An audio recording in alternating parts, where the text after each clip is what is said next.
Aujourd'hui, j'aimerais partager avec vous un conte du Moyen-Orient qui s'intitule « Le vieil homme assis à la porte d'une ville ».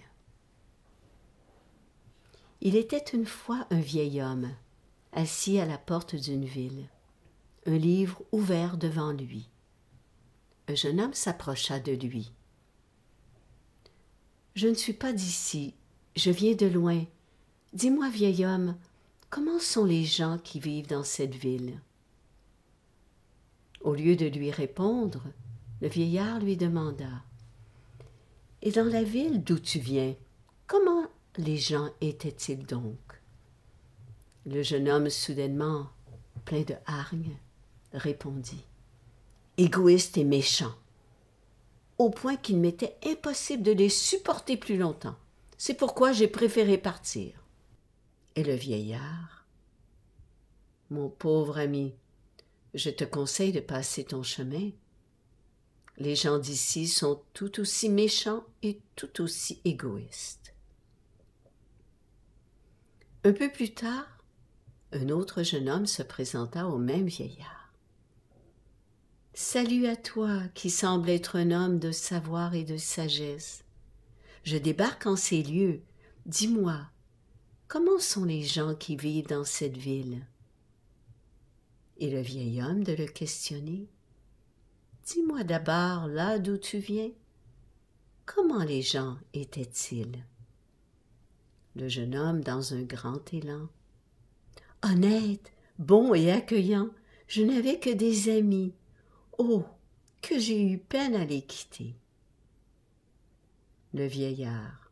« Eh bien, ici également, tu ne trouveras que des gens honnêtes, accueillants et pleins de bonté. » Un marchand qui travaillait à proximité avait tout entendu. Comment est-il possible au vieil homme, que je prenais jusqu'ici pour un sage, de donner à la même question deux réponses aussi opposées? Ne serais-tu pas après tout qu'un mauvais plaisantin, un vulgaire comédien? « Cher ami, déclara le vieil homme, chacun porte en son cœur son propre univers et le retrouvera en tout lieu. Ouvre ton cœur et le monde changera en même temps que ton regard. » Épictète, ce philosophe grec, disait « Ce qui trouble les hommes, ce ne sont pas les choses, mais les jugements qu'ils portent sur ces choses. Ce sont nos pensées qui vont conditionner notre façon de voir les autres et le monde. La même situation peut être vue de différentes manières selon notre état d'esprit et notre état d'être.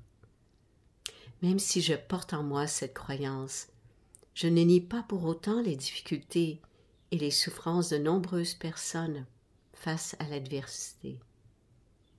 Mais je suis convaincue que l'essentiel porte sur la prise de conscience que chacune peut changer son regard sur les choses et ainsi apaiser ses souffrances et cheminer dans la vie plus sereinement.